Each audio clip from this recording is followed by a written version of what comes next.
dia, galera! Bem-vindos ao Loop Matinal dessa sexta-feira, dia 1º de abril, com as notícias mais relevantes sobre o mundo da tecnologia. Quem fala aqui é o Marcos Mendes, e hoje no seu Loop Matinal do Loop Infinito eu vou falar do iOS 9.3.1, estabilidade do iOS 9.3, Tesla no Brasil, bloqueador de banners no Microsoft Edge, Apple pedindo revisão da decisão que favoreceu a Samsung no tribunal, FBI oferecendo desbloqueio de iPhone para todo mundo, Facebook levando banners para os Instant Articles, patente de pulseiras inteligentes para o Apple Watch, patente de conectores MagSafe universais para MacBooks, parceria da Microsoft levando o Ubuntu para o Windows e análise interessante sobre os 40 anos da Apple. Vamos lá! Antes da primeira notícia, eu quero fazer um agradecimento para todos os ouvintes do Loop Matinal. Ontem o podcast ultrapassou a marca de 1 milhão de downloads feitos desde o começo do projeto, e isso só aconteceu porque vocês apoiam o podcast, recomendam ele para os amigos e ajudam o Loop Matinal a crescer cada vez mais. Por isso, obrigado a todos vocês pelo apoio. Eu começo o episódio de hoje falando sobre o aniversário da Apple. Hoje a empresa completa 40 anos de existência e, pensando nessa marca, o analista Horace Dediu fez um texto bem interessante chamado The Next 40, que significa os próximos 40 em português, e ele faz uma rápida análise de tudo que a Apple já fez até hoje. Ele conta que a empresa vendeu mais de 1,5 bilhão de dispositivos e, em seguida, ele começa a fazer uma análise de qual deve ser o caminho que a Apple vai trilhar nos próximos 40 anos. A análise dele é bem completa, aliás, ele sempre faz umas análises muito bacanas, ele sempre manda muito bem, e se você tiver algum tempo para ler esse texto, que tem uns insights bem bacanas e umas opiniões que valem muito a pena ler, passa aqui na descrição do episódio e pega o link do texto do Horace Dediu para ler no fim de semana, que vale a pena. Agora eu vou falar sobre a Microsoft. Ontem eu falei bastante dela aqui, falei dos principais anúncios que ela fez voltados para o grande público, mas para o episódio não ficar comprido demais, eu deixei de fora uma coisa mais específica, só que igualmente interessante. A Microsoft anunciou uma parceria com a Canonical e integrou o Ubuntu ao Windows 10. Isso essencialmente faz com que o Linux passe a rodar de forma nativa e integrada ao sistema e vai permitir que os usuários executem linhas de comando para fazer qualquer interação com o computador. Se isso não parece grande coisa ou parece uma besteira para você, vale lembrar que por muito tempo a Microsoft nunca foi muito com a ideia do Linux, inclusive quando o Steve Ballmer ainda era o CEO da empresa, ele falou que o Linux era um câncer, mas agora parece que tudo isso ficou para trás. Essa integração com o Ubuntu e com o Bash Shell no Windows 10 está prevista para chegar na metade do ano, junto da edição de aniversário do Windows que a Microsoft anunciou durante a abertura da build. Agora eu vou falar de duas patentes bacanas que a Apple registrou. A primeira é um MagSafe universal para todos os tipos de cabo, todos os tipos de dispositivos dela, e a segunda é um sistema de pulseiras inteligentes para o Apple Watch. Primeiro eu vou falar do MagSafe universal. Para quem não conhece, o MagSafe é uma espécie de conector magnético que a Apple inventou para o MacBook que impede que o computador saia voando caso alguém tropece no fio. O usuário coloca o computador para carregar, o conector fica ali encaixado na entrada de energia, mas caso alguém dê um puxão no carregador, é só o fio que sai voando, o computador continua lá. Essa foi uma das tecnologias mais legais que a Apple inventou nos últimos anos, mas quando ela anunciou o MacBook no ano passado, aquele com entrada USB-C, ela deixou o MagSafe de lado, o que fez muita gente se perguntar se a tecnologia como um todo estava com os dias contados. Mas se depender dessa patente que foi publicada ontem, felizmente esse não vai ser o caso. Essa patente prevê uma espécie de conector MagSafe universal que, além de ser muito bacana por si só, pode resolver de quebra o problema da falta de padrão das entradas utilizadas por diferentes tecnologias. Nesse sistema, existe uma parte do MacBook onde o usuário pode encaixar o MagSafe e aí ele vai ter à mão vários encaixes diferentes para poder colocar ali. O encaixe pode ser de uma entrada USB normal, o outro pode ser de uma entrada mini USB, outro pode ser de Lightning, outro de USB-C, ou seja, independente do dispositivo que o usuário esteja precisando conectar no computador, ele vai conseguir fazer isso na mesma entrada. Já a segunda patente diz respeito às pulseiras do Apple Watch. A Apple fez uma série de registros que prevêem diferentes sensores embutidos nas pulseiras do relógio que conversam com o dispositivo por meio daquela porta de diagnóstico que tem ali na lateral do relógio, ali onde a pulseira encaixa com o sistema de trava. Os registros mostram diferentes recursos disponíveis em diferentes pulseiras e os exemplos lá nos documentos citam bateria extra, GPS, termômetros e medidores de pressão sanguínea. Bacanas essas patentes que pintaram ontem. Como eu sempre digo por aqui, patente nem sempre é sinônimo de lançamento, mas é bem legal ver a Apple investindo tempo e dinheiro nessas coisas que sem dúvida todo mundo gostaria de ver por aí.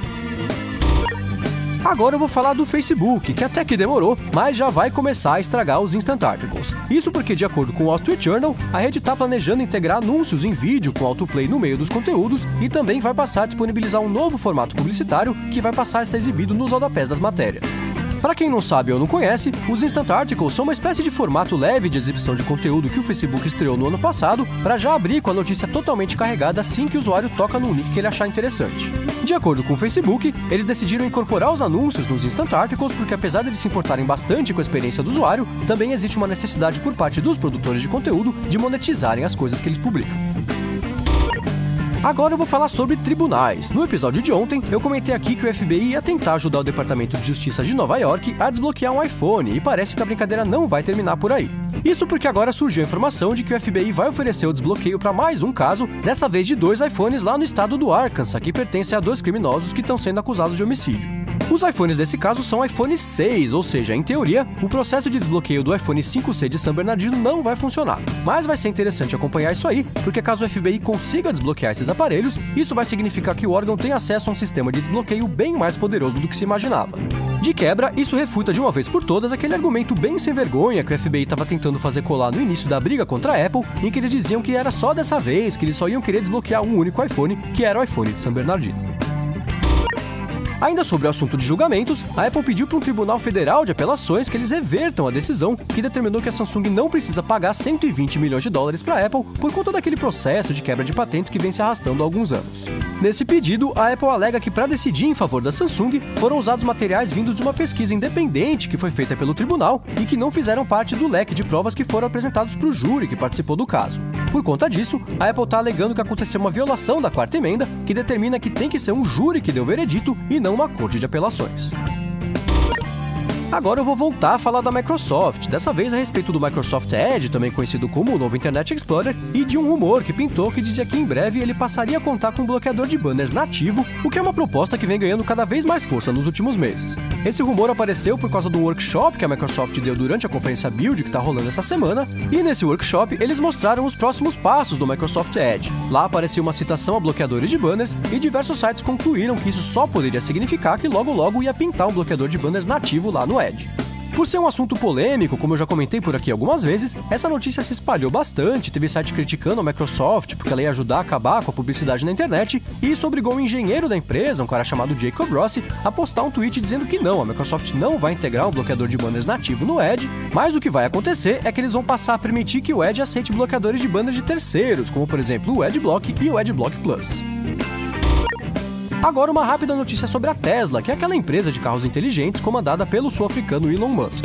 Ontem o Musk publicou no Twitter uma mensagem bem interessante, dizendo que países como Singapura, Nova Zelândia, Irlanda, Índia e o Brasil vão poder pedir o novo modelo do carro da empresa, o Model 3, pelo site da companhia. O modelo entrou em pré-venda na madrugada entre ontem e hoje, e por isso até a hora que a gente gravou o episódio ainda não tinha nenhuma informação a respeito de preços. De qualquer forma, se você mora no Brasil, tem bastante dinheiro sobrando, porque com certeza não vai ser barato, e sempre quis comprar um Tesla, talvez esse seja o momento.